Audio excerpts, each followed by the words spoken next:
কৃষক দলের মহানগরের মাননীয় সভাপতি সাহেব এবং আমার নেতৃবৃন্দ অনেকে আমরা নাম বলতে আমাদের সম্পৃক্ত সমিতি হয়েছে।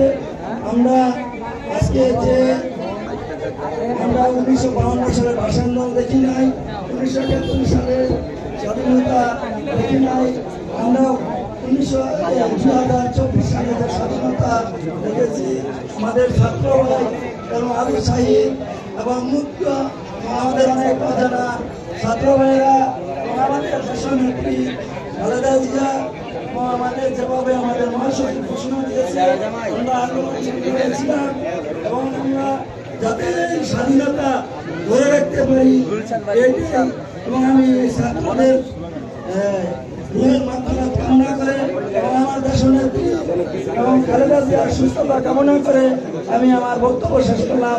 আসসালামু আলাইকুম।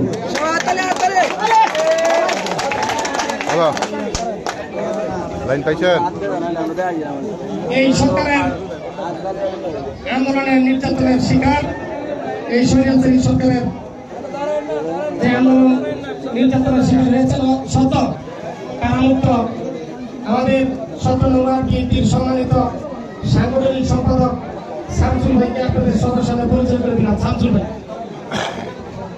শত কারামুক্ত।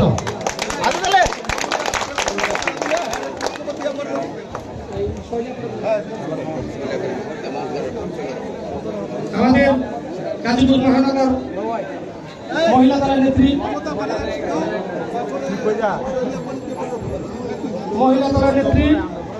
মমতা আপা এখন আপনাদের সামনে বক্তব্য রাখবেন।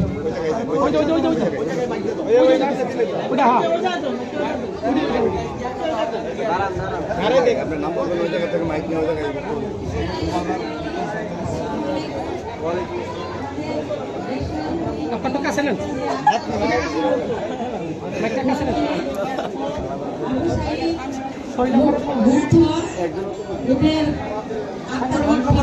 কামনা করে যারা আন্দোলনে যে ছাত্ররা আহত হয়েছে তাদের জন্য দোয়া চেয়ে আমাদের সকল নেতৃবৃন্দ যারা ছিল ওরা অনেক মামলার শিকার হয়ে নিজের বাড়িতে থাকতে পারে নাই।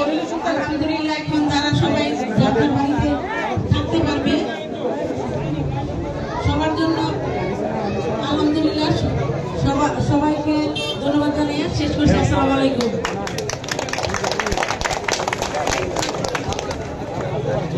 আপনাদের সামনে বক্তব্য রাখবেন গাজীপুর মহানগর মহিলা দলের সম্মানিত সাংগঠনিক সম্পাদক ও বাসন থানা বিএনপির সহসভাপতি শৈলী আক্তার।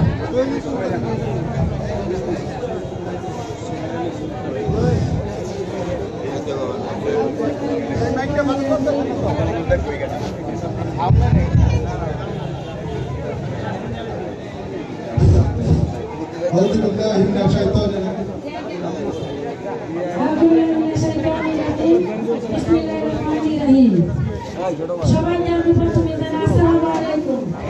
আপনারা ভালো আছেন সবাই? যে পরিশ্রম করছেন সেই পরিশ্রমের বিনিময়ে আমি সবার আগে সালাম জানাই নিলাম। আজকের এই আজকে 17 নম্বর ওয়ার্ড ব্যাংকের উপলক্ষে উত্তরপাড়া বিএনপির উপর তাদের প্রোগ্রামে আজকে দেশনেত্রী বেগম খালেদা জিয়ার সুস্থতা এবং আবু সাইদ এবং মুক্ত সহ জানা অজানা অনেক নেতা নেত্রী অনেকেই মৃত্যুবরণ করেছে। সবার আত্মার মাগফিরাত কামনার জন্য আজকে দোয়া এবং মিলাদ মাহফিল উপলক্ষে আজকে আমাদের এই অনুষ্ঠানে উপস্থিত আছেন গাজীপুর মহানগর বিএনপির সম্মানিত যুগ্ম সম্পাদক আমাদের সুরুজ আহমেদ ভাই, আমাদের মধ্যে উপস্থিত আছেন বাসন থানা বিএনপির আমি একটু কয়ে দিই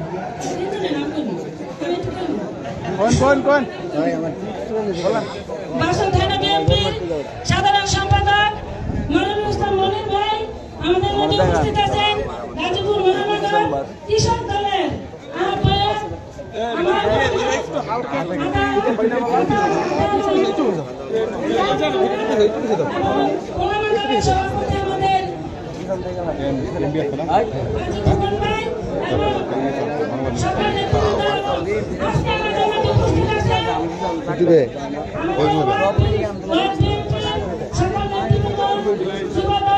স্বেচ্ছাসেবক দল, ছাত্র দল এবং সকল নেতৃত্বদের আন্তরিক শুভেচ্ছা অভিনন্দন। সবাইকে জানাই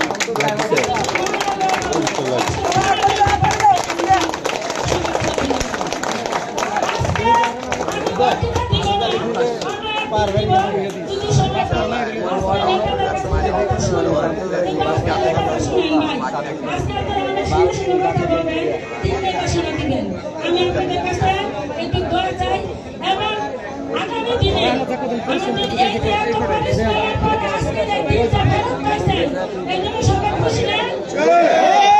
সবাই দোয়া রাখবেন, কারোর সাথে ব্যবহার খারাপ করবে না। বিভিন্ন ফেসবুকে বিভিন্ন জায়গায় লেখালেখি হচ্ছে যে বিএনপি নেতারা এখনো দল ক্ষমতায় আসে নাই, অনেকেই ব্যবহার খারাপ করতেছে, বিভিন্ন জায়গায় অনেক কিছু বলতে চাচ্ছে। এগুলো করা থেকে বিরত থাকতে হবে। আমাদেরকে ধৈর্য যদি 17 বছর ধরে থাকতে পারি, বাকি নির্বাচনের আগ পর্যন্ত আমরা ধৈর্য ধারণ করতে পারবো না।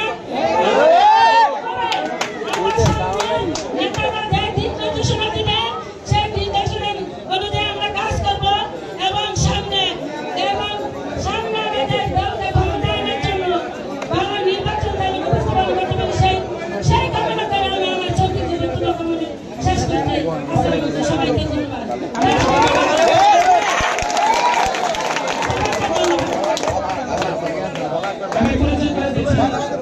কৃষক দলের সম্মানিত কৃষক দলের নেতা হাবিবুর রহমান হবি, 17 নং ওয়ার্ড বিএনপির সহ সাংগঠনিক সম্পাদক আবুল হাসান, বাসন থানা যুব দলের যুগ্ম আহ্বায়ক রফিকুল ইসলাম রফিক, এই